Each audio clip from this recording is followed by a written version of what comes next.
कभी कभी कुछ जगहें सिर्फ जगहें नहीं होती, वो एक एहसास होती हैं, जहां कदम रखते ही लगता है जैसे आप किसी और ही दौर में आ गए हों। जहां महल खामोश हैं, लेकिन उनकी दीवारें बोलती हैं।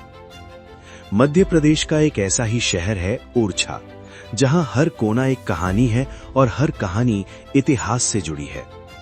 बेतवा नदी के किनारे बसा ये खूबसूरत शहर बुंदेला राजाओं की शान और विरासत को आज भी संजोए हुए है। 16वीं सदी में राजा रुद्र प्रताप सिंह द्वारा बसाया गया ओरछा आज भी अपने पुराने वैभव के साथ खड़ा है।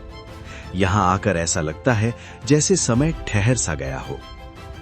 ओरछा का राजा महल, जहां हर दीवार एक कहानी कहती है। इस महल का निर्माण 16वीं सदी में शुरू हुआ और राजा मधुकर शाह के समय इसे पूरा किया गया। यहाँ की दीवारों और छतों पर बनी पेंटिंग्स रामायण के दृश्य और राज दरबार की झलक दिखाती हैं।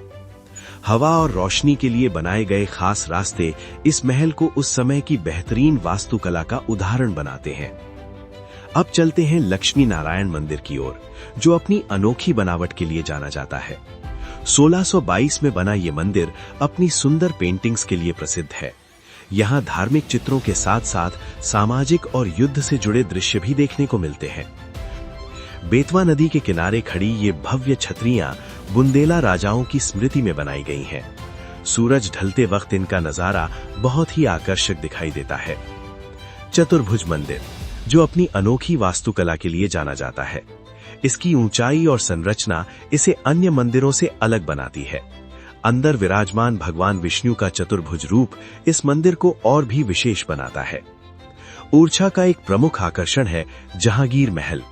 इसका निर्माण राजा वीर सिंह देव ने करवाया था। महल की सुंदर बालकनियां, नक्काशीदार दरवाजे और सजावट इसकी भव्यता को दर्शाते हैं। ये 3 मंजिला महल आज भी अपने शाही स्वरूप के लिए जाना जाता है। ओरछा की सबसे खास पहचान है राम राजा मंदिर। ये भारत का एकमात्र मंदिर है जहां भगवान राम को राजा के रूप में पूजा जाता है। और ऐसा क्यों है, आइए हम आपको बताते हैं। रानी गणेश कुंवरी भगवान राम की अनन्य भक्त थीं। वे अयोध्या गईं और उन्होंने कठोर तपस्या की। उनकी भक्ति से प्रसन्न होकर भगवान राम बाल रूप में उनकी गोद में प्रकट हुए। ओरछा आने से पहले भगवान राम ने 3 शर्तें रखी। पहली, वे केवल पुष्य नक्षत्र में ही यात्रा करेंगे।